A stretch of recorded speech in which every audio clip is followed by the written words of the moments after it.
وكلاكيت تاني مرة هنعمل حاجة للسندوتشات كده عظمة. ده مش صدر فرخة كامل، ده نص صدر فرخة، وهيعمل معانا كمية رهيبة جدا. هنحط مكون كده اللي انتوا شايفينه ده. سلقنا حبيتين بطاطس، قطعناهم كده وسلقناهم. احنا الاول ما صلناش على الحبيب، اللهم صل وسلم وزد وبارك عليك يا حبيبي يا رسول الله، بحبكم في الله. معاكم احلام يحيى في قناة ظل، او لو بتشوفوني على اليوتيوب يوميات واكلات احلام. طب انت عملت ايه يا احلام؟ فرمنا صدر الفرخه في الكبه، حطينا عليها حبيتين بطاطس مسلوقين حلو جدا، حطينا عليها معلقتين من النشا ومعلقتين من الدقيق، حطينا معلقتين من البقسماط الناعم، حطينا ملح وفلفل وبهارات فراخ وملح وفلفل اسود وبهارات فراخ، واللهم صل على النبي، وكمون وكزبره، وهرسناها حلو جدا بالهراسه او عجناها بايدك. المهم تكون معاكي كل المكونات تتجانس مع بعضها كده وتختلط مع بعضها. تمام تمام. جبت صينيه او لجن كده او اي شيء يعني، المهم ايه، تفردها عليها كانك بتبططيها بالظبط.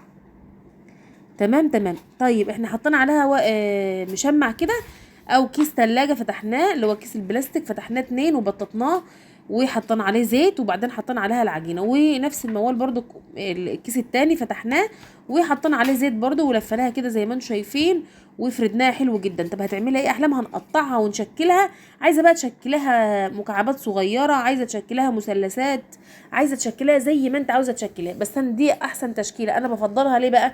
لان ما تفتحي الفينو وتحطي الولاد تعملي سندوتشات يعني، ما تضطروش تقطعيها، هتلاقيها معاكي مظبوطه بالظبط على على السندوتش الفينو بتاعي. تمام تمام. قطعها بقى وشكلها زي ما انت عاوز، بس لازم تقطعها كده زي قبل ما تحطها في الفريزر. وهنحطها في الفريزر ليله كامله تجمد معايا. اهو زي ما انتم شايفين حطيناها، وهبدا اقطعها كده وافكها عن بعضها وهي متلجه. شغلك كله فيها تستخدميه وهو متلج. اهو زي ما انتم شايفين كده الصوابع بتاعتي هقطعها، كان في حته كده معموله ببعضها شلتها، وهنبدا نشتغل معاكم. طيب الخطوه التانية، جبنا بوله كده هنحط فيها ايه؟ هنحط فيها معلقتين كبار من النشا، وكمان معلقتين كبار من الدقيق، وكمان كركم اصفر، وحطينا كمان سنه ملح وسنه بهارات فراخ، ربع معلقه يعني. وكمان هنفك الحاجه اللي هو المكونات بتاعتي كده بالميه. عايزاها سائل كده زي الكيك كده، عايزاها سائل، لا هو تقيل قوي ولا خفيف قوي. تمام تمام. وكمان هنعمل ايه؟ عندنا كمان المواد الجاف. هنعمل ايه بقى؟ هنعمل الكريسبي اهو زي ما انتم شايفين كده. ممكن تعمليه بالكريسبي، ممكن تعمليه بالبقسماط الناعم، بس احنا عايزين نطلعه زي البانيه الجاهز بالظبط. عايزين ناخد الطبقه بتاعه البانيه الجاهز بالظبط. تمام تمام.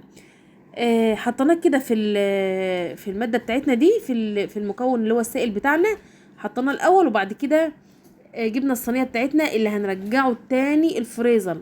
هنعمله طبقات وهنرجعه تاني الفريزر، هتستخدموها مثلج. حطينا كده بس مش عارفه هو المقطع ده ما جاش ليه، بس احنا حطينا الاول في الدقيق السائل، وبعدين طلعناه في الكريسبي وطلع معايا كده. لو عجبكم الفيديو وعجبكم فكره السندوتشات دي، يا ريت ما ننساش لايك للفيديو، ولو بتشوفوني من على القناه حطوا لي لايك وشير واشتراك وتفعيل جرس للقناه. بحبكم في الله، اشوفكم على خير.